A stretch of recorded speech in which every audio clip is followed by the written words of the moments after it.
एवढं शहाणा माणूस राहिला पाहिजे.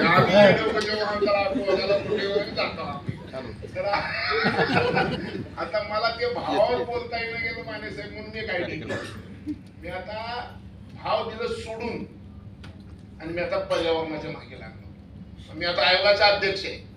मग आता आयोगात लई शिवाय मिळाले. मला आता काय करावं, हे पत्रकाराच्या समोर बोलायला बघ खोलीत बोलणं गेलो मी. मग मी आता शेतीच टिकणार नाही तर भावाचं घेऊन काय, आता शेतीच टिकणार नाही अशी वेळ आलेली. आणि मग जर आपण शेतीवर काम करणारे कार्यकर्ते तर सावध ऐका पुढचे हाका, पुढचे धोके लोकांना समजून सांगणं हे आपलं काम आहे.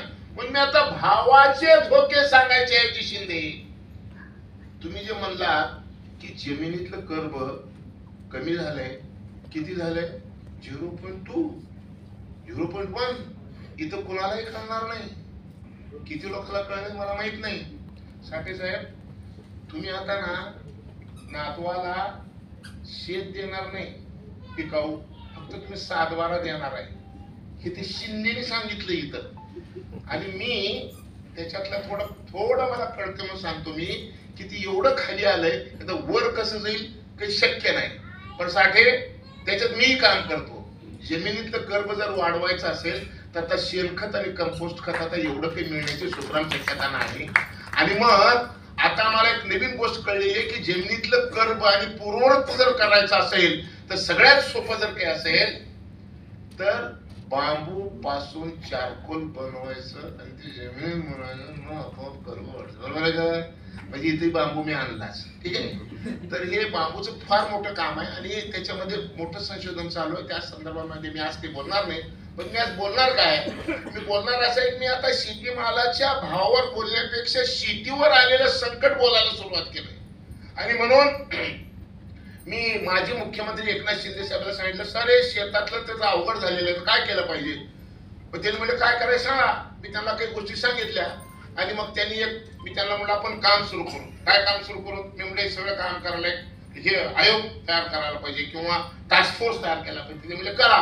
आणि मी टास्क फोर्स करून घेतलं. कसं टास्क फोर्स करून घेतला साठे साहेब, मी म्हणलं मुख्यमंत्री chief minister environment sustainable development task force आणि त्याचा अध्यक्ष मुख्यमंत्र्याला केलं. सचिव म्हणले की मुख्यमंत्री सगळ्या राज्याचा प्रमुख आहे, एवढ्या बारक्या इथल्या टास्क फोर्स मी अध्यक्ष करत नाही.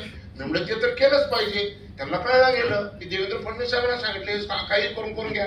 ते झालं करून घेतलं. मुख्यमंत्र्याच्या अध्यक्षतेखाली टास्क फोर्स तयार केला, म्हणजे त्याची किंमत वाढवली. आणि 1 महिन्यानंतर म्हणलो आता याला मुख्यमंत्र्यांना वेळच नाही. ते म्हणजे होय की मुख्यमंत्र्याला वेळ नाही, मग मी कार्यकारी मंडळ तयार करा. ते म्हणजे हो ती एवढी केले. म्हणलं अध्यक्ष कोण, म्हणलं मी.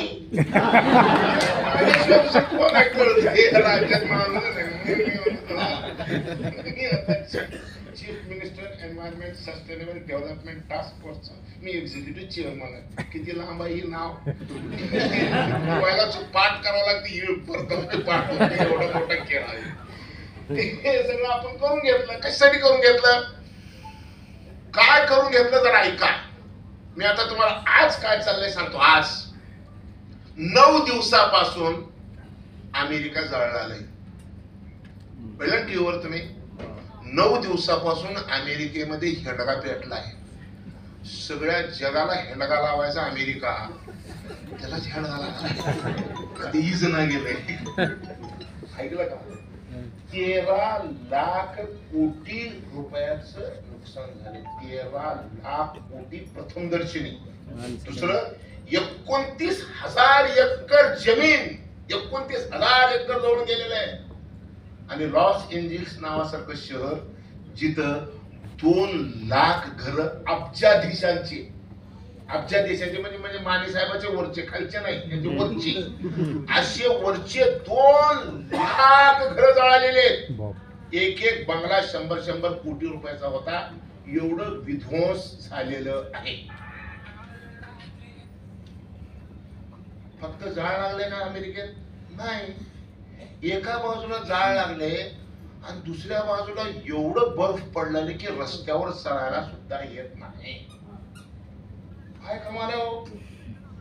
एका बाजूला एकच देश, एका देशामध्ये निम्म देश होरपळलाय आणि निम्म्या देशात एवढं बर्फ पडलाले की तिथं चालता येत नाही.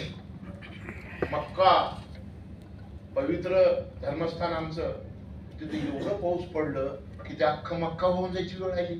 अरबस्तान मध्ये कधीच पाऊस पडत नाही. तुम्हाला गंमत सांगू काय झालंय ते, दुबईमध्ये वर्षाला पाऊस पडतो 70 मिलीमीटर.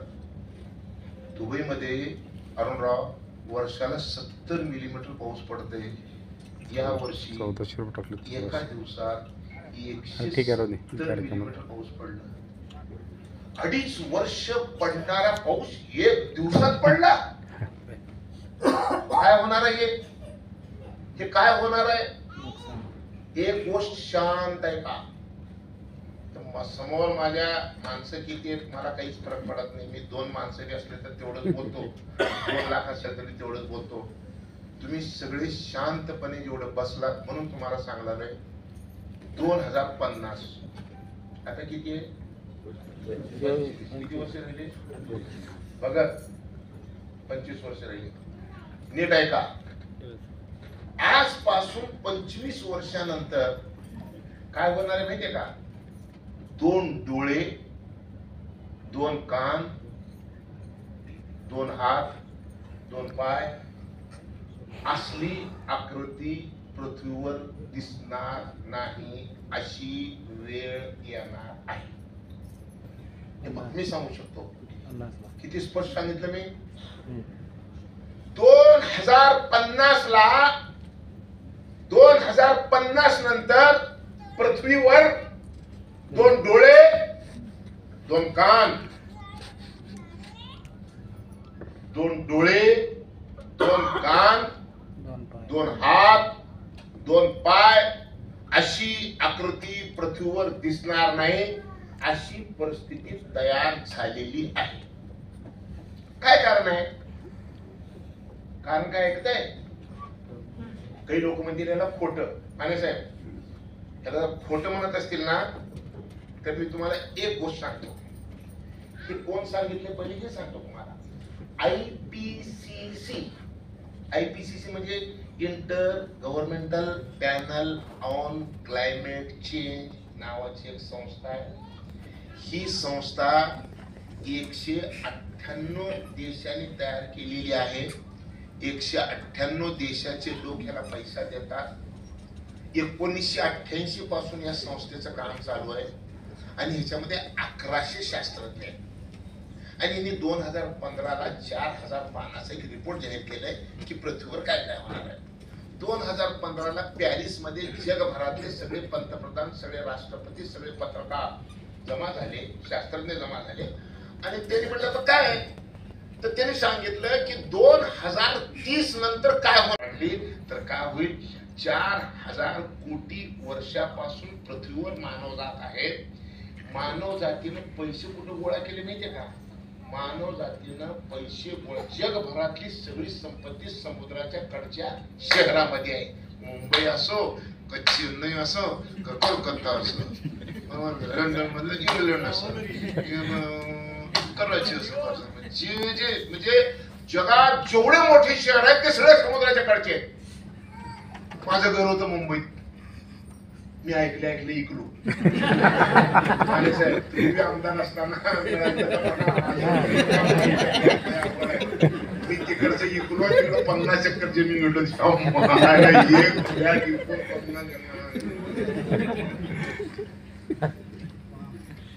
समुद्राच्या कडचे मुंबई शहर 2050 ला त्याच्या एकूण क्षेत्रफळाच्या 30% शहर बुडणार आहे.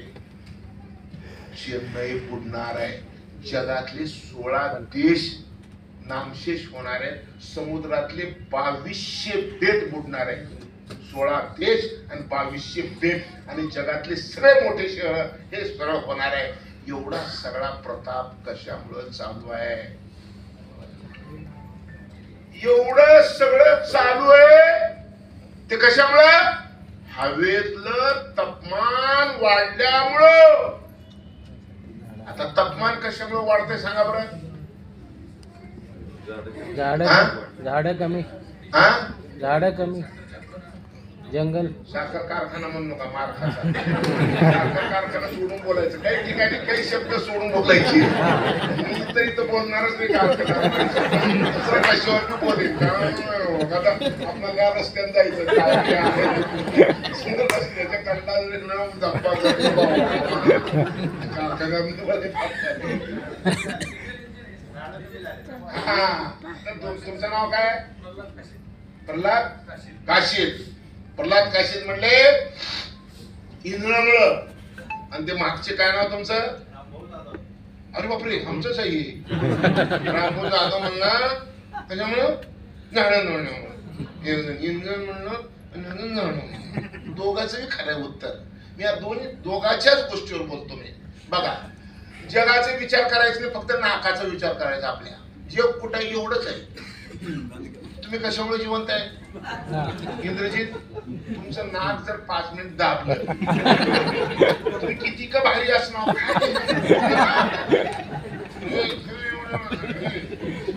एवढ्यावरच खेळ आहे हो सगळा. ह्या खेळाचा जर अभ्यास करा बरं. या खेळात काय, ऑक्सिजन घेते कार्बन सोडते, ऑक्सिजन घेते कार्बन, सांगायच नाही. ऑक्सिजन घेते आणि कार्बन सोडते, बरोबर आहे इंद्रजित? ऑक्सिजन घेणे आणि कार्बन सोडणे. आता म्हणजे माणसाला काय पाहिजे होतं? माणसाचे मित्र कोण? ऑक्सिजन. आणि दुश्मन कोण? कार्बन. ठीक आहे. माणसाचं मित्र म्हणजे माणूस जिवंत कशामुळे? ऑक्सिजनवर. माणसाचं दुश्मन कोण आहे? कार्बन आहे. ऑक्सिजन मित्र आहे आणि कार्बन दोस्त आहे. ऑक्सिजन कोण देते? झाड. कार्बन कोण देते? इंजन. इंजन. झाड तर कार्बन खाते, पैदा कोण करते? इंजन. बरोबर. इंजन कार्बन तयार करते, झाड ऑक्सिजन तयार करते. मग तुम्ही काय काय लावायला पाहिजे होतं? तुम्ही काय लावला? इंधन. इंधन पुढारी साहेब आमच्या व्हॉलेंटिअर्स झंडगा लावायला, सगळं कार्बन बनवायचं लावा आणि ऑक्सिजन संपवा, असं जगभरामध्ये चालू आहे. हे कधीपासून चालू आहे? 1750 पासून. पृथ्वीवर पहिल्यांदा 1750 ला ग्लासगो नावाच्या शहरामध्ये पहिलं इंजिन फिरलं. माझ्या भाषणाचं तुम्हाला शेवट सांगतो, शेवट म्हणजे मी बंद करणार आहे असं नाही. तुम्हाला वाटलं बरं झालं त्याची आयला 7:30 एवढं लवकर एवढं लांबवणार त्याच्या आयला. फक्त आता माझ्या हे सगळ्या मी आतापर्यंत जे बोललो ना त्याचा सार सांगतो तुम्हाला. सार काय? इंजन सुरू झालं 1750 ला. त्या दिवशी हवेत कार्बन, पेट्रोल जमिनीच्या पोटातून काढून तुम्ही जाळलं की 3 किलो कार्बन होत. एक काढून जाळलं की 3 होतंय. आणि 1 किलो दगडी कोळसा जमिनीच्या पोटातून काढून जाळलं की नको नको नको तुम्ही पाणी द्यायला लागलो ना, काही काळजी करू नका. मी बघतो, मी माणूस आहे. ताण लागले की मागण, नाही तर मरण. अक्कल असली तर मागण. जनावरांची सोय करायची, माणसाची नाही. अक्कल आहे ते सगळं बघताय आपलं आपण. ठीक आहे.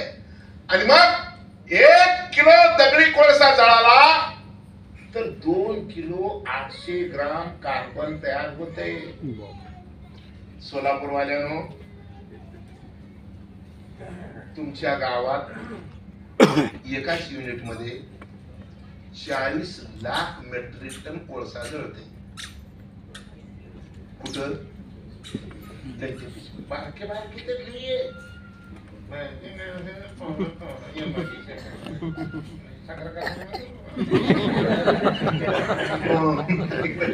सगळे कारखाने.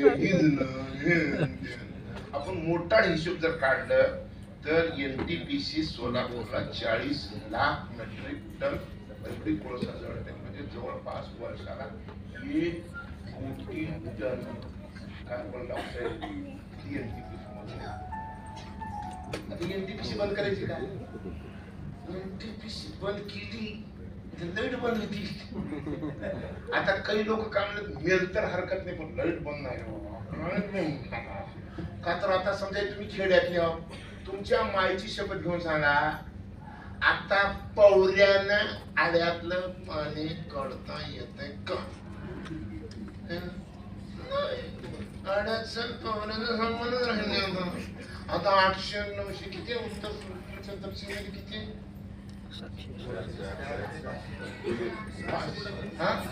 600. आता 600ची हिरच नसते आणि तेवढं पोवराच नसते. पोवरा असेल तर ते कोण त्याला इंधनच पाहिजे. आता प्रत्येक तुम्हाला जगायचं असेल तर इंधनच पाहिजे. म्हणजे आता कुठपर्यंत आलो आपण? इंधन चालू केलं की मरताव, इंधन नाही केलं तर की मरताव. मरण अटळच आहे. पण त्याचे मार्ग काढता येते का? हा, मार्ग काढता येते. मी मार्ग काढला. 4 तारखेला मी तुमच्या एनटीपीसी मध्ये भारत सरकारचे एनटीपीसीचे सीएमडी चेअरमन कम मॅनेजिंग डायरेक्टर गुरदीप सिंग भारत सरकारचे प्रमुख आहेत. त्यांना मी इथं आणलो. तुमच्या जिल्ह्यातले सुपुत्र प्रवीण सिंग परदेशी त्याच्या मित्राचे प्रमुख आहेत, त्यांना मी इथं आणलो आणि मी बी आलो होतो. आणि 200 शेतकरी उत्पादक कंपनी बी आल्या होत्या. तुमच्यापैकी कोण होतं का? तुमच्यापैकी कोण होतं का? कोण बी नाही.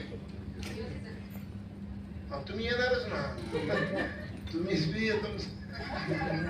बरोबर आहे ना, मी येणार होतो म्हणून आले तुम्ही. तर मग बघा, आम्ही काय निर्णय केला की आता सोलापूरमध्ये दगडी कोळसा जाळायचं नाही. मग काय जाळायचं? बंद करायचं नाही. बंद केल्यावर मारता लाईटच मिळत नाही. लाईट बी पाहिजे आणि मी जगलं बी पाहिजे. या दोन्ही गोष्टी जर करायच्या असतील तर जमिनीच्या पोटातला कोळसा जाळायचा नाही. मग जाळायचं काय? नरेंद्र मोदींनी सांगितलं कि मेरा किसान अब तक अन्नदाता था, अब मेरा किसान ऊर्जादाता बन रहा है. म्हणजे ऊर्जा ही जमिनीच्या पोटातून काढायची ऐवजी आता जमिनीच्या पाठीवरून काढायची आणि जमिनीच्या पोटातलं बंद करायचं. म्हणजे कोळसा बंद करायचं, पेट्रोल बंद करायचं, डिझेल बंद करायचं, लोखंड बंद करायचं. आणि मग हे सगळं कशावर उभं करायचं? तर जमिनीच्या पाठीवरून. आणि मग जमिनीच्या पाठीवरून काय करायचं? तर सगळ्यात सोपं आपल्याकडे कोणचं आहे? बांबू आहे.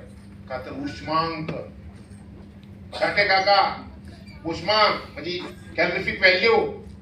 1 किलो दगडी कोळसा जाळला तर उष्मांक तयार होतो 4000. 1 किलो दगडी कोळसा जाळला की त्याचा उष्मांक 4000 आहे. आणि 1 किलो बांबू जाळला तर त्याचा बी उष्मांक 4000 आहे. 1 किलो बांबू जाळला काय आणि 1 किलो दगडी कोळसा जाळला काय? 20 तर तेवढीच तयार होती. दगडी कोळसा जाळला तर 1 किलो दगडी कोळसा जाळला तर 33 ग्राम 33% राख तयार होती. आणि 1 किलो बांबू जाळला की 3 ग्राम राख होती. त्याची 3% नीचे 33%. आणि मग आपल्याला ऑक्सिजन पाहिजे, कार्बन कमी करायचं आहे. आणि मग ऑक्सिजनचं आणि बांबूचं संबंध सांगू. तुम्हाला एका माणसाला वर्षाला 280 किलो ऑक्सिजन लागतं. एक बांबूचं झाड 320 किलो ऑक्सिजन देतं. माणसाचं दुश्मन कार्बन आहे आणि मग बांबूचा आणि कार्बनचा काय संबंध आहे? जगामध्ये जेवढे झाड आहेत त्या सगळ्या झाडाच्या अधिक 35% कार्बन बांबू खात आहे. तापमान बी कमी करते.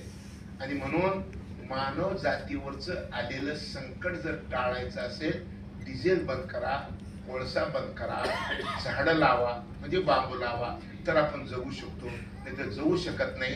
हे मी अत्यंत खंबीरपणे मी या देशाला सांगितलं. आज इंटरनेटवर गुगलवर जाऊन जर विचारलं who is bamboo man of India, तर गुगल म्हणतो पाशा पटेल. चमत्कार शिवानंद. तुम्ही बिल्ला ठेवलं, मी बिल्ला पाडलो.